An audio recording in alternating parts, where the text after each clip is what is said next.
The cold steel of handcuffs bit into his wrists. Thrown against the hood of a cruiser, he was just another target for a cop with a badge and a bias. But Officer Tanner made a career-ending mistake today. He didn't know the man and he just assaulted owned the city.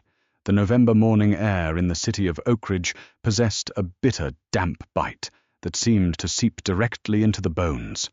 The sun had barely crested the jagged skyline of downtown, casting long grey shadows across the West End. This was a neighborhood caught in the agonizing throes of transition. On one corner, boarded-up brick facades whispered stories of generational neglect. On the other, gleaming new artisanal coffee shops and boutique fitness centers signaled the relentless march of gentrification. Donovan Hayes stood at the intersection of Fifth and Elm, his breath pluming in the frigid air.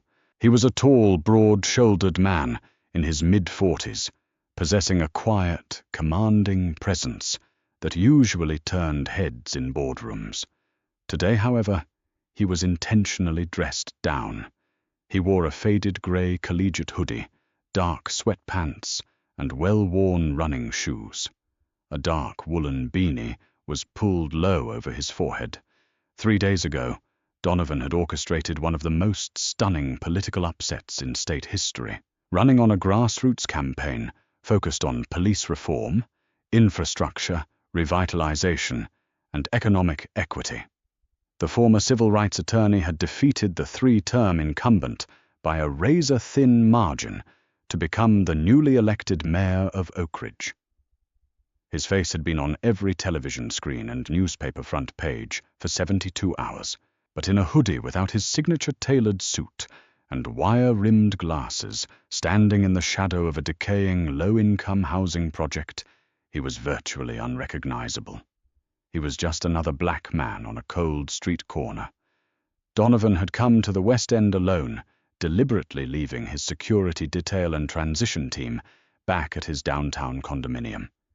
He needed to see the city as it truly was, unfiltered by the polished lenses of bureaucratic briefings. He was currently inspecting the exterior of a newly funded community center that his predecessor had touted as a triumph, noting the cheap crumbling masonry and the distinct lack of ADA-compliant ramps. He pulled a small leather-bound notebook from his hoodie pocket and began jotting down a few quick observations. 2 blocks away, a distinct black-and-white Ford Police Interceptor idled at a red light. Behind the wheel sat Officer Gregory Tanner. Tanner was a 15-year veteran of the Oak Ridge Police Department, a man whose personnel file was as thick as a phone book, littered with excessive force complaints that the police union had magically made disappear. He was a burly man, with a buzz-cut, a perpetually flushed face, and a world-view entirely constructed from cynicism and deep-seated prejudice. Beside Tanner sat Rookie Officer Ben Miller, a fresh-faced 22-year-old who still possessed the nervous, eager energy of the academy. Miller was tapping a pen against his thigh, watching the quiet streets. "Look at this." Tanner grumbled his voice, a gravelly sneer, as the traffic light turned green. He didn't accelerate immediately. Instead, he pointed a thick, calloused finger toward the intersection of Fifth and Elm. "Right there. Doesn't that just paint a picture?" Miller squinted through the windshield. "The guy on the corner. He's just standing there, Greg." "He's casing the joint," Tanner corrected his tone, dripping with absolute, unearned certainty. "Look at him. Hoodie pulled up, lingering around the new development, taking notes, probably staking out the security cameras for a break-in tonight." "He's writing in a notebook," Miller pointed out tentatively. "Maybe he's a contractor." Tanner let out a harsh, barking laugh. "A contractor? In those rags, kid, you've got a lot to learn about the wildlife in this jungle. People who look like that hanging around this part of town at 7 in the morning aren't looking to build things. They're looking to take things." Without waiting for Miller's response, Tanner slammed his foot on the accelerator. The heavy cruiser surged forward, its engine roaring, before Tanner violently wrenched the steering wheel, pulling the vehicle diagonally across the crosswalk and jumping the curb right in front of Donovan. The screech of tires echoing off the brick buildings was deafening. Donovan didn't flinch. He slowly closed his leather notebook and looked up, his expression unreadable, as the cruiser's flashing red and blue lights painted his face in chaotic strobes.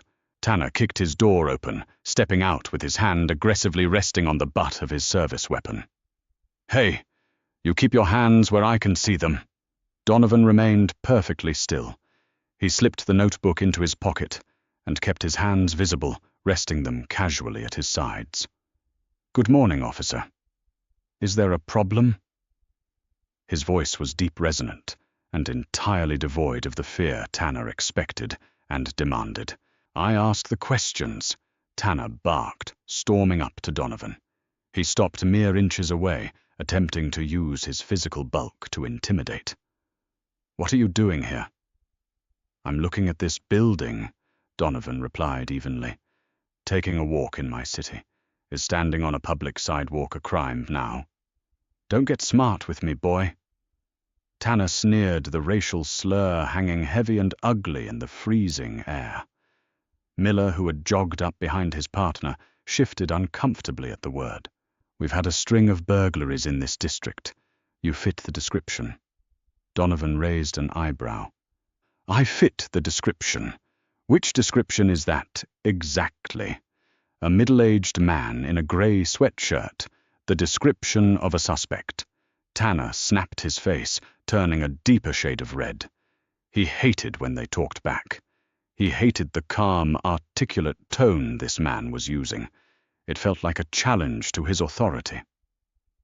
"Let's see some ID." Donovan reached toward his back pocket, but paused. A sudden realization washed over him. In his haste to leave the house, unnoticed this morning, he had grabbed his keys and notebook, but left his leather wallet sitting on the marble kitchen island of his condo. "I don't have my identification on me," Donovan said calmly. "I live about 2 miles from here. I'm happy to provide you with my name and address so you can run it through your system." Tanner's eyes lit up with predatory glee. "No ID wandering around a high-value property taking notes. Yeah, you're coming with us." "On what charge?" Donovan asked, his voice hardening, slipping naturally into the authoritative cadence of the high-powered attorney he had been for 2 decades. "You have no probable cause for an arrest. I have committed no crime, nor have you articulated a reasonable suspicion to detain me under the parameters of Terry vs. Ohio. If you run my name—" "Shut up," Tanner roared, stepping forward and shoving Donovan hard in the chest. Donovan stumbled back half a step, absorbing the impact, but his eyes turned to ice. He looked past Tanner to the young rookie. "Officer," Donovan said to Miller, his voice deadly quiet. "I suggest you tell your partner to step back. He is crossing a legal line that will have severe consequences." "Don't you talk to him? You talk to me," Tanner yelled, pulling his handcuffs from his belt. "Turn around. Put your hands behind your back." "Officer Tanner," Donovan said, reading the man's silver name tag. "I am going to comply with your physical demands because I do not want to be shot in the street. But I am telling you clearly, and for the record, that this is an unlawful arrest. I am Donovan Hayes. If you radio your shift commander." Before Donovan could finish the sentence, Tanner grabbed him by the shoulder, spun him around violently, and slammed him face first onto the cold, damp hood of the police cruiser. The impact knocked the wind out of Donovan, and the freezing metal sent a shock through his system. "Greg, wait!" Miller protested, taking a step forward. "He's not resisting. We can just run his name on the terminal." "Back off, Miller," Tanner spat, bringing Donovan's left arm up, painfully high behind his back. The ratcheting sound of the heavy metal handcuffs locking into place echoed down the street. Tanner grabbed the right wrist, forcefully yanking it to meet the left, and clamped the second cuff down. He squeezed the metal tight, making sure the jagged edges bit sharply into Donovan's skin. "Should have brought your ID, buddy," Tanner whispered maliciously into Donovan's ear. "Now you get to see how things work in my town." Donovan pressed his cheek against the icy hood of the car, breathing slowly through his nose to manage the sharp pain in his shoulders. "Your town," Donovan echoed softly. A grim, terrifying smile touched the corners of his lips. "We'll see about that." A few early morning commuters and local residents had started to gather on the sidewalks. A woman in a thick wool coat pulled out her smartphone, the red recording light blinking like a beacon. Another man holding a paper coffee cup shouted, "Hey, leave him alone! He wasn't doing anything!" Tanner puffed out his chest, glaring at the onlookers. "Police business. Keep moving, or you'll all get cited for interfering." He grabbed the chain of Donovan's handcuffs and yanked him upright, practically dragging him toward the rear door of the SUV. He shoved Donovan into the back seat, pushing his head down roughly, and slammed the heavy door shut. The inside of the cruiser smelled of stale sweat, cheap pine air freshener, and old fear. Donovan adjusted himself awkwardly on the hard plastic seat, the tight handcuffs digging deep into his wrists with every movement. Through the thick plexiglass divider, he watched Tanner and Miller climb into the front seats. Miller looked pale. He kept glancing nervously at the rearview mirror, making eye contact with Donovan. "Greg," Miller said, his voice dropping to a harsh whisper. "Did you hear the name he gave Donovan Hayes? Are you insane? Do you know who that is?" Tanner threw the cruiser into gear, his face twisted in a smug scowl. "Yeah, I heard him. It's a common name, Miller. You think the new mayor is walking around the West End in a dirty hoodie at 7 in the morning? You think a guy with that kind of money doesn't carry a wallet? It's a bluff. These guys pull this crap all the time. They throw out a big name, hoping you'll get scared and let them walk. Well, I don't scare." "But what if it is him?" Miller insisted, his voice cracking slightly. "Then I'll gladly write a citation to the mayor for loitering and resisting." Tanner laughed harshly. "Now hit the siren. Let's get this piece of garbage back to the 4th Precinct." The ride was agonizingly long. Tanner drove erratically, taking sharp turns at high speeds, a deliberate tactic designed to toss the handcuffed prisoner around the back seat. Donovan braced his knees against the plastic partition, his jaw clenched in silent endurance. He didn't speak. He didn't complain. He just watched the back of Tanner's head, cataloguing every procedural violation, every insult, every reckless turn. 15 years, Donovan thought. How many innocent men has this officer terrorized in 15 years? How many lives ruined because of a fragile ego and a badge? This, Donovan realized, was exactly why he ran for office. It was one thing to read the statistics about police brutality in Oak Ridge. It was another to feel the cold steel biting into his own flesh. The cruiser finally pulled into the heavily fortified parking lot of the 4th Precinct. It was the largest and most notorious precinct in the city, known for its old-school aggressive policing tactics. Tanner slammed on the brakes, parked, and marched around to the back door. He hauled Donovan out by the arm, not caring as Donovan stumbled on the concrete. "Welcome to the hotel," Tanner sneered. "Let's get you booked, Mr. Mayor." He marched Donovan through the heavy reinforced glass doors and into the chaotic fluorescent-lit bullpen of the precinct. It was shift change. The room was packed with dozens of uniformed officers drinking coffee, typing reports, and loudly trading stories. The noise level was deafening. Tanner dragged Donovan toward the massive wooden booking desk. Behind it sat Sergeant Higgins, a grizzled veteran with a thick mustache who looked like he hadn't slept in a week. "Morning, Sarge," Tanner announced loudly, making sure his voice carried over the din of the room. He wanted an audience. He wanted everyone to see him bringing in a suspect who thought he was tough. Got a live one for you. Refusal to ID loitering suspected casing for a burglary. Higgins didn't look up from his computer screen. Name. He claims his name is Donovan Hayes, Tanner said, pitching his voice louder, drawing chuckles from a few nearby officers. Says he's the new boss. But seeing as he's dressed like a vagrant and doesn't have a plastic card to prove it, I think we'll just book him as a John Doe for now. Higgins sighed and finally looked up. His eyes moved past Tanner, landing on the tall, broad-shouldered black man standing quietly in handcuffs. Higgins stopped breathing. The coffee cup he had been raising to his lips froze in mid-air. The color drained completely from his face, leaving his skin the color of old parchment. Tanner. Higgins whispered, his voice trembling so violently it was barely audible. Yeah, Sarge, let's get him fingerprinted. I want to see how many warrants this guy has. Tanner, shut your mouth! Higgins hissed, standing up so fast his heavy rolling chair slammed into the wall behind him. The loud bang of the chair echoed through the bullpen. Slowly the surrounding officers stopped talking. The clatter of keyboards ceased. One by one the cops in the room turned to look at the booking desk.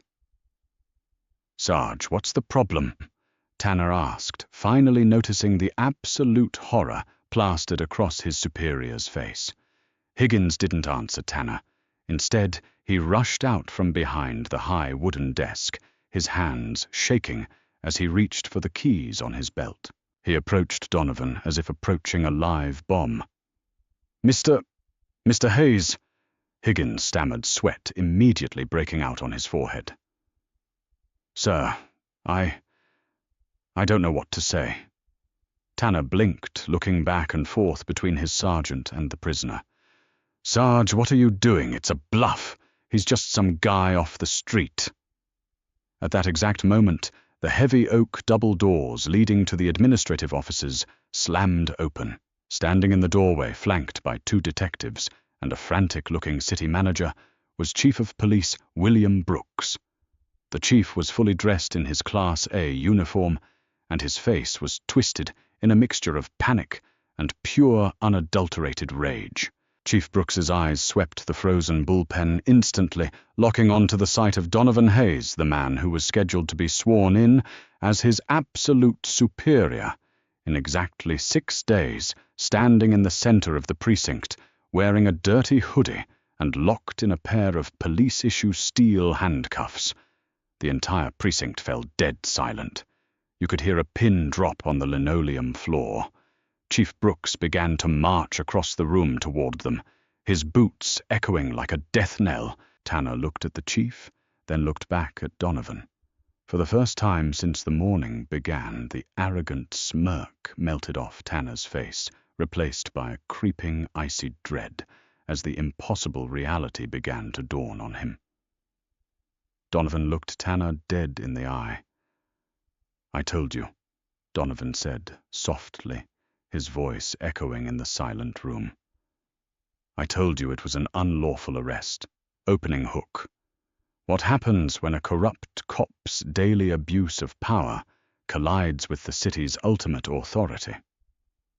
A routine, racially motivated arrest turns into a career-ending nightmare when the man in handcuffs reveals his true identity.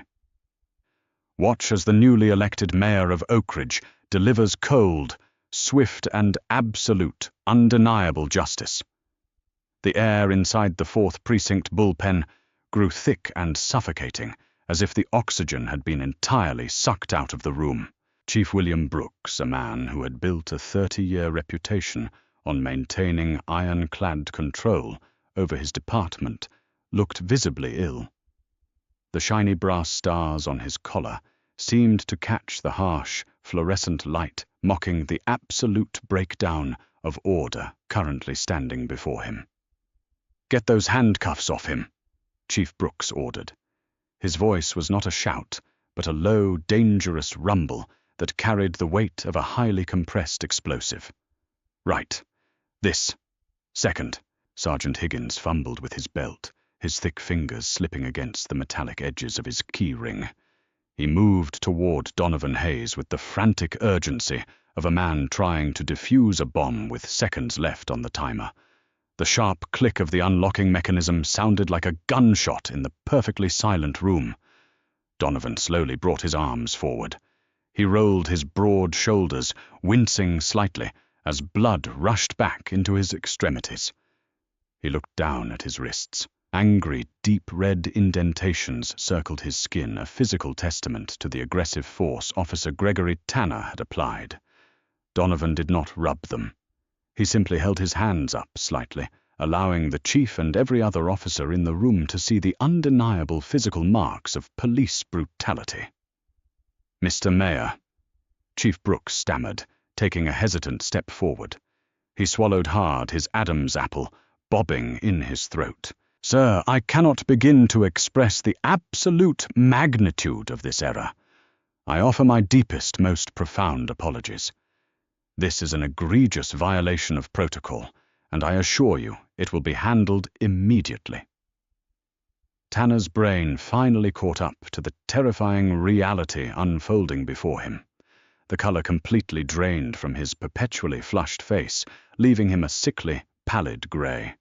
His mouth opened and closed several times like a landed fish before any sound emerged. Chief Brooks." Tanner stammered, his gravelly voice, now completely devoid of its previous arrogant swagger. He pointed a trembling finger at Donovan.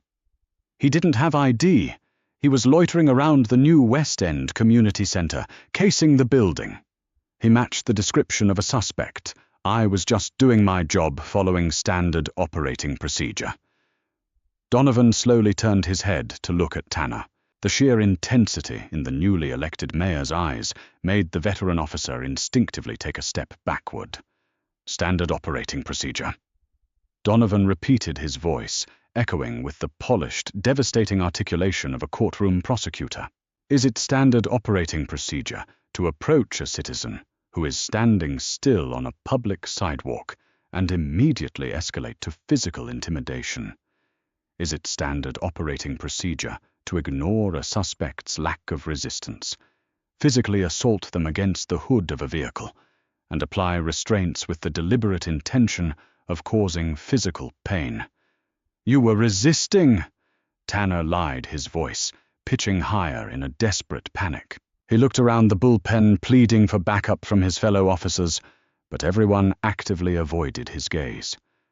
"You were non-compliant." "Officer Ben Miller," Donovan said, shifting his gaze to the young, terrified rookie who had just walked through the heavy precinct doors, still carrying Donovan's leather notebook. "You witnessed the entire interaction. Did I resist arrest? Did I raise my voice? Did I make any threatening movements toward Officer Tanner?" Miller froze. He looked at Tanner, his training officer, the man who evaluated his daily performance. Then he looked at Chief Brooks, whose eyes were boring holes into him. Finally, he looked at Donovan Hayes. "No, sir," Miller whispered, his voice shaking. He cleared his throat and spoke louder. "No, Mr. Mayor. You were completely compliant. You informed Officer Tanner of his lack of probable cause, and he shoved you, sir, before applying the cuffs." "You little rat," Tanner roared, stepping toward Miller with his fists clenched. "Stand down, Tanner!" Chief Brooks bellowed, his hand dropping to his duty belt. Two nearby detectives immediately stepped forward, grabbing Tanner by the arms and holding him back. "I am the mayor of Oak Ridge," Donovan said, projecting his voice so that every single person in the massive room could hear him. "But today I was just a man in a hoodie. I was a citizen of the West End, and I experienced exactly what the residents of that neighborhood have been complaining about for the last 15 years. Donovan reached into his pocket and pulled out his phone, which Tanner had neglected to search for or confiscate in his rush to make the arrest. He tapped the screen a few times. "I didn't just stumble upon your patrol route by accident, Officer Tanner," Donovan revealed, dropping a bombshell that sent a collective gasp through the room. "As part of my mayoral transition, I requested unredacted files from the Internal Affairs Division regarding officers with more than 5 excessive force complaints in the last decade. Your name, Gregory Tanner, was at the very top of that list. Tanner's knees physically buckled. The detectives holding his arms had to bear his weight to keep him standing. 32 complaints.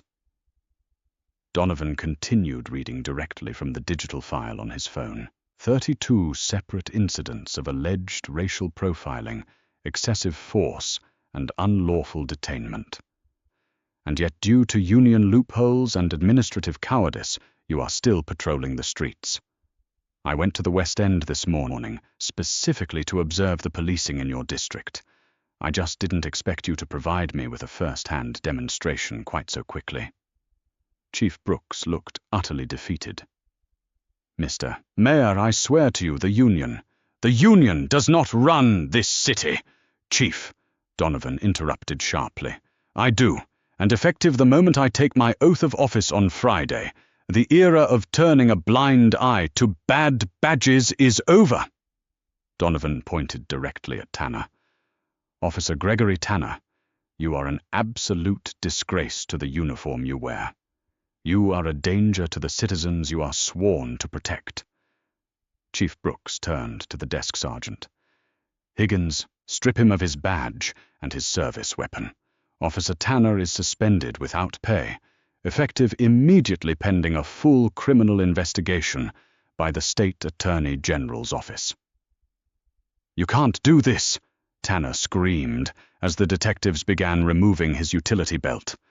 I have 15 years on the force I protected this city. You're ruining my life over a misunderstanding.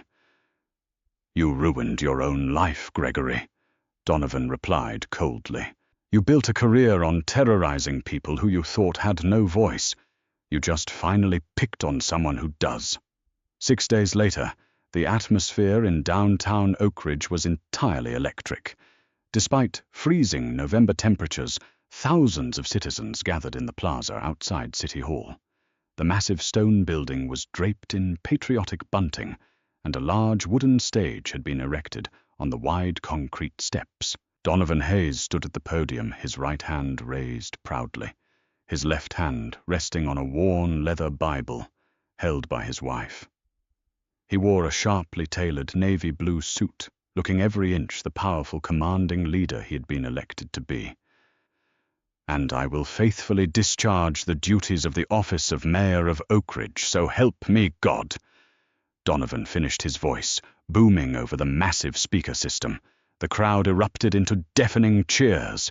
Donovan smiled, waving to the sea of faces, but his mind was already miles away, focused on the immense amount of work that lay ahead. The incident at the 4th Precinct had not been kept quiet. A civilian who had filmed the initial arrest on their smartphone had uploaded the footage to the internet. Within hours, the shocking video of the newly elected mayor being violently shoved and handcuffed by a known aggressive officer had gone incredibly viral, making national news headlines across the country.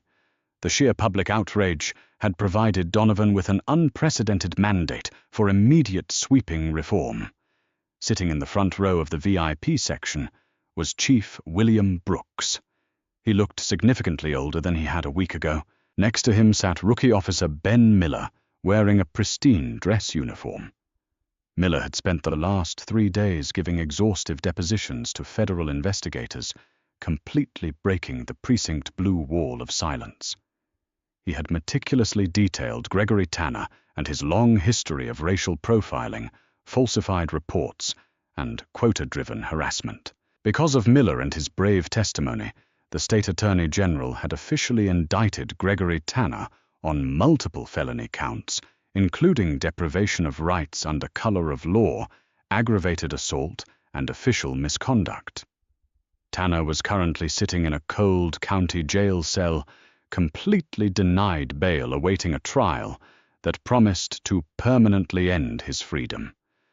Donovan stepped up to the microphones to deliver his inaugural address. He looked out over the diverse crowd, his eyes lingering on a large group of residents holding signs representing the West End neighborhood. Citizens of Oak Ridge, Donovan began, his voice resonant and deeply serious. We stand today at the precipice of a new era. For far too long, we have operated as a city divided.